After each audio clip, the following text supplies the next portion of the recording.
RSSന്റെ ഒരു വിഭാഗവും രാഹുൽ മാങ്കൂട്ടവും നടത്തിയ ഗൂഢാലോചനയാണ് എന്നുള്ളത് വളരെ വ്യക്തമാണ്.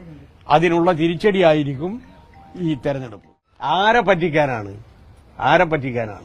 ഇത് ഞങ്ങൾ ആദ്യമേ പറഞ്ഞതാണ്. ഇവരുടെ ഈ അവിശുദ്ധ കൂട്ടുകെട്ട് പ്രകടമാകുമെന്ന്. ഇപ്പൊ പ്രകടമായി കഴിഞ്ഞു. ഇപ്രാവശ്യം നമ്മുടെ പ്രിയപ്പെട്ട സ്ഥാനാർത്ഥി ഡോക്ടർ സരിൻ അദ്ദേഹത്തിന്റെ തെരഞ്ഞെടുപ്പുമായി ബന്ധപ്പെട്ടുകൊണ്ട് ആവേശകരമായ പ്രവർത്തനമാണ് ഇവിടെ നടന്നത്. മുസ്ലിം ലീഗിന്റെ സംസ്ഥാന പ്രസിഡന്റ് അടക്കം വന്നൊരു സ്ഥലമാണ്. പക്ഷേ പ്രത്യേകിച്ച് മതന്യൂനപക്ഷങ്ങളിൽ ഈ അടുത്ത കാലത്തുണ്ടായിട്ടുള്ള ആശങ്ക മാറ്റാൻ അവർക്ക് കഴിഞ്ഞിട്ടില്ല എന്ന് മാത്രമല്ല, അതിരൂക്ഷമാണ് ആശങ്ക. എങ്ങനെയാണ് കോൺഗ്രസും RSSും തമ്മിലുള്ള അവിശുദ്ധ കൂട്ടുകെട്ട് എന്നുള്ളതിന്റെ തെളിവ് ഇപ്പൊ പ്രകടമാണ്. ആരംഭത്തിൽ ഞങ്ങളുടെ സ്ഥാനാർത്ഥി ഡോക്ടർ സരിൻ ഇത് മുന്നറിയിപ്പ് നൽകിയതാണ്. ഈ അവസാന ഘട്ടത്തിലാണ് ഇവരുടെ ഈ അണിയറ രഹസ്യങ്ങൾ പുറത്തു വന്നത്. അതിന്റെ ഭാഗമായിട്ടാണ് സന്ദീപ് വാര്യർ കോൺഗ്രസിലേക്ക് പോയത്. സാധാരണ നിലയിൽ കോൺഗ്രസിലേക്ക് ഒരു പൊതുപ്രവർത്തകൻ പോകുന്നതിനെ ഞങ്ങൾ എതിർക്കേണ്ടതില്ല. പക്ഷേ RSSൽ നിന്നുകൊണ്ട്, സംഘപരിവാറിൽ നിന്നുകൊണ്ട് കേരളത്തിലെ ഒരു രാഷ്ട്രീയ നേതാവും പരാമർശിക്കാത്ത രൂപത്തിലുള്ള കാര്യങ്ങൾ, വിഷലിപ്തമായിട്ടുള്ള കാര്യങ്ങൾ, നമ്മളെല്ലാം അത്ഭുതപ്പെടുത്തുന്ന രൂപത്തിൽ മതന്യൂനപക്ഷത്തിനെതിരായി ഇടയ്ക്കിടെ പറഞ്ഞുകൊണ്ടിരുന്ന ഒരാളാണ് സന്ദീപ് വാര്യർ. ജമ്മുകാശ്മീരിലെ മുസ്ലിങ്ങളെ ടയർ കെട്ടി കത്തിച്ച് ഒരു 3000-4000 വരുന്ന ശവങ്ങളെ പാകിസ്ഥാനിലേക്ക് അയക്കണം എന്ന് വരെ പറഞ്ഞ ഒരാൾ. രാഹുൽ ഗാന്ധിക്ക് കുതിരവട്ടത്താണ് ചികിത്സ നടത്തേണ്ടത് എന്ന് പറഞ്ഞൊരാൾ. മഹാത്മാഗാന്ധിയെ ചെറിയ ഒരു വെടിവെച്ച് മരണപ്പെട്ടു പോയി എന്ന് പറഞ്ഞൊരാൾ. ഇത്രയും മ്ലേച്ഛമായ വാക്കുകൾ ഒരു പൊതുപ്രവർത്തകന്റെ ഭാഗത്തുണ്ടായിട്ടില്ല. കഴിഞ്ഞ 3 ദിവസമായി ഞാൻ ചോദിക്കുകയാണ്, സന്ദീപ് വാര്യർ RSSൽ നിന്ന് മോചിതനായിട്ടുണ്ടോ? RSSന്റെ ക്യാമ്പ് നടത്താൻ വേണ്ടി അദ്ദേഹം കൊടുത്ത ഭൂമി തിരിച്ചുപിടിക്കാനുള്ള നടപടി സ്വീകരിച്ചിട്ടുണ്ടോ? സംഘപരിവാറിനെതിരായി ഇനിയെങ്കിലും ശക്തമായ നിലപാടെടുക്കോ? ഈ രൂപത്തിൽ ഒരുറപ്പും പൊതുസമൂഹത്തിന് അദ്ദേഹം കൊടുത്തിട്ടില്ലെന്ന് മാത്രമല്ല, ഞാൻ RSSന് കൊടുത്ത ഭൂമി തിരിച്ചുപിടിക്കാൻ പോകുന്നില്ല എന്നാണ് അദ്ദേഹം പറഞ്ഞത്. അതിന്റെ ഇടയിലാണ് ബഹുമാനപ്പെട്ട സാദിഖ് അലി ശിഹാബ് തങ്ങളെ കണ്ടതും ഇന്ന് മുത്തുക്കോയ ജിഫ്രി തങ്ങളെ കാണുന്നതും. ഒരു രൂപത്തിലും ഈ കറപറ്റിയ അശുദ്ധമായ കയ്യെ അറേബ്യയിലെ എല്ലാ സുഗന്ധദ്രവ്യങ്ങൾ കൊണ്ട് കഴുകിയാലും ഇല്ലാതാക്കാൻ കഴിയില്ല എന്നുള്ളതിന്റെ തെളിവാണ് മതന്യൂനപക്ഷങ്ങളിൽ, പ്രത്യേകിച്ച് ഞങ്ങൾക്കൊന്നും ഒരു സ്വാധീനവുമില്ലാത്ത സ്ഥലങ്ങളിൽ പോലും വളരെ വികാരവായ്പോട് കൂടിയിട്ടുള്ള സ്വീകാര്യത ഇടതുപക്ഷ ജനാധിപത്യ മുന്നണിക്ക് ലഭിക്കുന്നത്. ഇനിയെങ്കിലും കോൺഗ്രസിന്റെ നേതൃത്വവും മുസ്ലിം ലീഗിന്റെ നേതൃത്വവും പ്രഖ്യാപിക്കണം. അതായത് സന്ദീപ് വാര്യർ കോൺഗ്രസിന്റെ പ്രവർത്തകനാണ്, RSSുമായിട്ടുള്ള ബന്ധം അദ്ദേഹം വിച്ഛേദിച്ചിരിക്കുന്നു. കാലം ഇതുവരെയായി അദ്ദേഹം പറഞ്ഞ കാര്യങ്ങൾ ഹിന്ദുത്വ വർഗീയ ഫാസിസ്റ്റ് ആശയവുമായി ബന്ധപ്പെട്ടുകൊണ്ട് മതന്യൂനപക്ഷത്തിനെതിരായി അദ്ദേഹം നടത്തിയിട്ടുള്ള പരാമർശങ്ങൾ പിൻവലിച്ചിരിക്കുന്നു. ഇതെങ്കിലും പൊതുസമൂഹത്തോട് പറയണം. വലിയ തിരിച്ചടിയായിരിക്കും ഈ തെരഞ്ഞെടുപ്പിൽ രാഹുൽ മാങ്കൂട്ടത്തിന് ലഭിക്കാൻ പോകുന്നത്. രാഹുൽ മാങ്കൂട്ടവും സന്ദീപ് വാര്യറും നടത്തിയിട്ടുള്ള ഈ ഗൂഢാലോചന കേരളീയ പൊതുസമൂഹം തിരിച്ചറിയുകയാണ്, ഈ മണ്ഡലത്തിലെ ജനത തിരിച്ചറിയുകയാണ്. അതിന്റെ ഭാഗമായിട്ടാണ് സാധാരണ നിലയിൽ ഒരു RSSന്റെ ശക്തനായിട്ടുള്ള ഒരു വക്താവ് കോൺഗ്രസിൽ പോയാൽ ശക്തമായി RSS പ്രതികരിക്കണം. ഒരക്ഷരം പോലും അവർ പ്രതികരിക്കുന്നില്ല, ശക്തമായ ഭാഷയിൽ പറയുന്നില്ല. ഇത് RSSന്റെ ഒരു വിഭാഗവും രാഹുൽ മാങ്കൂട്ടവും നടത്തിയ ഗൂഢാലോചനയാണ് എന്നുള്ളത് വളരെ വ്യക്തമാണ്. അതിനുള്ള തിരിച്ചടിയായിരിക്കും ഈ തെരഞ്ഞെടുപ്പ്.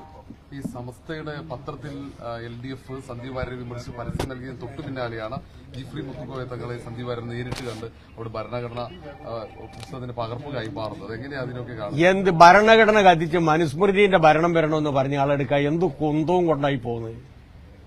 ജിഫ്രി മുത്തുക്കോയ തങ്ങളെ പറ്റിക്കാൻ പറ്റിയിട്ടോ? അദ്ദേഹത്തിന് നന്നായിട്ടറിയാം ഈ ഭരണഘടന കത്തിക്കണം. ഈ അടുത്ത തെരഞ്ഞെടുപ്പോടുകൂടി ഞങ്ങളിത് കത്തിച്ച് മനുസ്മൃതിയിൽ അധിഷ്ഠിതമായ ഒരു ഭരണഘടന ഉണ്ടാക്കുമെന്ന് പറഞ്ഞ ഒരാള് ഈ ഭരണഘടനയെ പൊത്തിപ്പിടിച്ചിട്ട് തങ്ങളെടുക്ക പോയി കഴിഞ്ഞാൽ തങ്ങളങ്ങ് വിശ്വസിക്കുമെന്നാണ് വിചാരിക്കുന്നത്. സാദിഖലി നമ്മളെ മുസ്ലിം ലീഗിന്റെ സംസ്ഥാന പ്രസിഡന്റിനെ കാണാൻ വേണ്ടി പോയല്ലോ സാദിഖലി തങ്ങളെ. എന്നാ പിന്നെ അക്കൂട്ടത്തിൽ ഇതും കണ്ടാൽ പോരായിരുന്നു. അപ്പൊ തിരിച്ചു വന്നതിന് ശേഷം കോൺഗ്രസ്സുകാർ പറഞ്ഞു കൊടുത്ത് പോരാ അതെ. അതുകൊണ്ടെന്താ ഇങ്ങോട്ടേക്ക് തിരിച്ചു വന്നിട്ട് വീണ്ടും പോണോ? പാണക്കാട് ഇങ്ങോട്ടേക്ക് തിരിച്ചു വന്നിട്ട് കൊണ്ടോട്ടിയിലേക്ക് വീണ്ടും പോണോ? അങ്ങനെ നിങ്ങൾ കാര്യം പോരായിരുന്നോ? അപ്പോ ഇത് വന്നതിന് ശേഷം മനസ്സിലായി ഇതും കൂടി ഒന്ന് കാണണം. ആരെ പറ്റിക്കാനാണ്? ഇത് ഞങ്ങൾ ആദ്യമേ പറഞ്ഞതാണ്. ഇവരുടെ ഈ അവിശുദ്ധ കൂട്ടുകെട്ട് പ്രകടമാകുമെന്ന്. ഇപ്പൊ പ്രകടമായി കഴിഞ്ഞു. ശരി, ഞാൻ ചോദിക്കുന്ന പരസ്യത്തിന്റെ ഉള്ളടക്കം തെറ്റാണെന്ന് ആർക്കെങ്കിലും പറയാൻ പറ്റുമോ? സാങ്കേതികത്വമല്ലേ? പരാതി അല്ലാതെ കിടക്കട്ടെ, എന്നാൽ സാങ്കേതികത്വമാണല്ലോ. അത് അവർ ഇലക്ഷൻ കമ്മീഷൻ തീരുമാനിക്കട്ടെ. ഞാൻ അതിലേക്ക് കിടക്കുന്നില്ല. അതുമായി ബന്ധപ്പെട്ടുകൊണ്ട് സിറാജ് പത്രവും അതുപോലെ തന്നെ സുപ്രഭാതവും സിറാജ് പത്രത്തിലും വന്ന വാർത്ത, അതിനോട് എനിക്ക് യോജിപ്പില്ല. അപ്പറഞ്ഞ കാര്യങ്ങളിൽ നിന്നെല്ലാം ഞാനിപ്പോ മോചിതനാണ്. ഇനി ഒരു രൂപത്തിലും ഞാൻ ആ രൂപത്തിലുള്ള പരാമർശം നടത്തിപ്പോയത് തെറ്റാണ്. എന്തെങ്കിലും പറയണ്ടേ വന്നു കഴിഞ്ഞാൽ? അപ്പൊ ഉള്ളടക്കത്തോട് അദ്ദേഹം യോജിക്കുന്നു എന്നാണ് ഈ പറഞ്ഞതിന്റെ അർത്ഥം. ഞാൻ അയാളെ അമ്മ മരിച്ചു, ഒരു മനുഷ്യനും കാര്യം വരുന്നില്ലല്ലോ, BJPയുടെ സംസ്ഥാന പ്രസിഡന്റ് വന്നില്ലല്ലോ എന്ന് പറഞ്ഞ സമയത്ത് സാധാരണ നിലയിൽ എന്റെ കണ്ണിൽ തന്നെ വെള്ളം വന്നു. അമ്മ മരിച്ചിട്ട് പോയില്ല. പാവം ഈ ഒരു മനുഷ്യന്റെ അമ്മ മരിച്ചിട്ട് പോകാതിരുന്നത് തെറ്റല്ലേ, പോകേണ്ടതല്ലേ എന്ന് ഞാൻ പറഞ്ഞിട്ടുണ്ട്. ക്രിസ്റ്റൽ ക്ലിയർ സരിന് വേണ്ടിയിട്ടാണ് ഞാൻ പറഞ്ഞത്. അല്ലല്ല, അത് സരിനുമായി ബന്ധപ്പെട്ടുകൊണ്ടുള്ള ചോദ്യത്തിന്റെ അകത്താണ് ക്രിസ്റ്റൽ ക്ലിയർ എന്ന് പറഞ്ഞു. വേറൊരു വാചകം ഞാൻ പറഞ്ഞു. സംഘപരിവാറിൽ നിന്ന് രാജിവെച്ച്, ശ്രദ്ധിച്ചോളൂ, RSSൽ നിന്ന് രാജിവെച്ച് ഇടതുപക്ഷ ജനാധിപത്യ മുന്നണിയുടെ പരിപാടിയും ഞങ്ങളുടെ പ്രത്യയശാസ്ത്രവും അംഗീകരിച്ചു കഴിഞ്ഞാൽ ഞങ്ങളുടെ നിലപാട് വ്യക്തമാക്കും. ഇതാണ് ഞാൻ പറഞ്ഞ വാചകം. ഞങ്ങളുടെ നിലപാട് വ്യക്തമാക്കൂ. അപ്പോഴും എടുക്കുമെന്ന് ഞാൻ പറഞ്ഞിട്ടില്ല. മുരളി ഇപ്പൊ എന്താ പറഞ്ഞത്? അതിലേക്ക് ഞാൻ പിന്നീട് വരാം, ഇപ്പൊ പറയുന്നില്ല. അദ്ദേഹം വാതിൽ മുട്ടാത്ത ഏതെങ്കിലും രാഷ്ട്രീയ പാർട്ടി ഇവിടെ ഉണ്ടോ? എന്താണ് ആര് ചോദിച്ചത്? മുരളി. ഞാനല്ല, AK ബാലനല്ല. AK ബാലന്റെ ചോദ്യം ഇനി വരുന്നുണ്ട്. അത് ഞാൻ പിന്നീട് പറയാം. അതല്ല, ഇപ്പം മുരളി പറഞ്ഞത് ചോദിച്ചാൽ മതി. ഇപ്പം മുരളി പറഞ്ഞത് നിങ്ങൾ ചോദിച്ചാൽ മതി. ഏതൊക്കെ വാതിലാണ് മുട്ടിയത് എന്ന് ആരും സ്വീകരിക്കാത്തത് കൊണ്ടാണ് കോൺഗ്രസ് സ്വീകരിച്ചത് എന്ന് പറഞ്ഞ.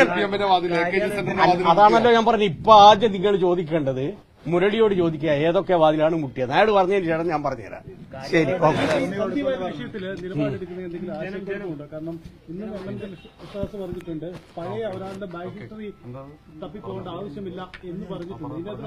അതെ, ബാബരി മസ്ജിദ് പൊളിച്ചത് ജാംബവാന്റെ കാലത്താന്ന് പറഞ്ഞ ആളാണല്ലോ ആര്?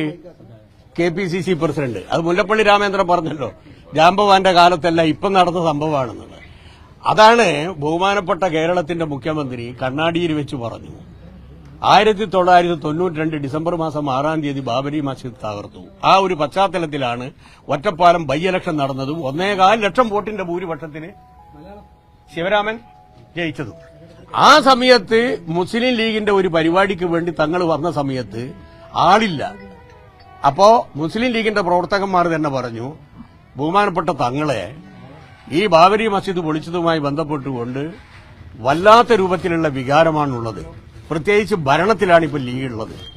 ഇത് ശരിയായ ഒരു നിലപാടല്ല എന്നാണ് ലീഗ് അണികൾ ചിന്തിക്കുന്നത്. അപ്പൊ തങ്ങൾ പറഞ്ഞ കാര്യം അവരങ്ങനെ ചിന്തിക്കുന്നതിൽ എന്താണ് തെറ്റ്? അത് അവരുടെ ഒരു വികാരമല്ലേ? ഇതാണ് മതനിരപേക്ഷതയുടെ കാവൽ വടൻ എന്ന് നമ്മളെല്ലാം പറയുന്ന മുഹമ്മദ് അലി ശിഹാബ് തങ്ങളുടെ വായിൽ നിന്ന് വന്നത്. അതിൽ നിന്ന് എത്ര അകലെയാണ് ഇപ്പോഴുള്ള മുസ്ലിം ലീഗിന്റെ നേതൃത്വം എന്നുള്ളതാണ് ബഹുമാനപ്പെട്ട മുഖ്യമന്ത്രി ചൂണ്ടിക്കാണിച്ചത്. അത് സത്യവുമാണ്. ശരി. ഷാഫി പറമ്പിൽ പറഞ്ഞത് CPM-ന്റെ ചിഹ്നം, അതായത് സരിന്റെ ചിഹ്നം ടെലസ്കോപ്പ് അല്ല ബുമറാങ് ആണ് വേണ്ടിയിരുന്നത്. ബുമറാങ് എല്ലാം തിരിച്ചു വരുന്നത് അല്ല, അതിപ്പോ ഷാഫി പറമ്പിലും ഇവരും തമ്മിലുള്ള ബന്ധത്തെ സംബന്ധിച്ച് ഞങ്ങൾ ആദ്യം തന്നെ പറഞ്ഞതാണല്ലോ. ജമാഅത്തെയും SDPയെയും കൂട്ടിയാലും രക്ഷപ്പെടില്ല, RSSനെയും കൂടിയും കിട്ടണം. അതാണല്ലോ മനസ്സിന്റെ അകത്തുള്ളത്. അങ്ങനെയാണല്ലോ ഈ വഴിവിട്ട മാർഗത്തിലേക്ക് പോയത്. തെരഞ്ഞെടുപ്പിൽ ജയിക്കും, തെരഞ്ഞെടുപ്പ് തോക്കും. പക്ഷേ വഴിവിട്ട മാർഗത്തിൽ കൂടി ജനാധിപത്യ വ്യവസ്ഥയെ അട്ടിമറിക്കാൻ ശ്രമിച്ചാൽ അതിന് വലിയ വില നമ്മൾ കൊടുക്കേണ്ടി വരും. അത് അവര് പോളിംഗ് ശതമാനം പലയിടത്തും തിരക്ക് കുറവാണ്. പോളിംഗ് ശതമാനം എനിക്കറിയില്ല. അതിപ്പം കുറച്ച് സമയം കഴിഞ്ഞാൽ ആ പോളിംഗ് ശതമാനം പറയാൻ പറ്റും. വയനാട്ടിൽ തന്നെ വല്ലാത്ത കുറവുണ്ടായില്ലേ? വയനാട്ടിൽ എന്തായിരുന്നു അറിയാൻ കാരണം നിങ്ങൾ ശ്രദ്ധിച്ചിട്ടുണ്ടോ? എല്ലാരും വന്ന പച്ചക്കൊടിയും പച്ച തോരണുകളും എടുക്കാൻ പോയി പ്രസംഗിച്ചില്ല. ആര്? പ്രിയങ്ക. അതിനോടുള്ള പ്രതികാരമായിരുന്നു ജനങ്ങളുടേത്. അത് മനസ്സിലായിക്കോളൂ. ഓക്കെ, മതി കഴിഞ്ഞു.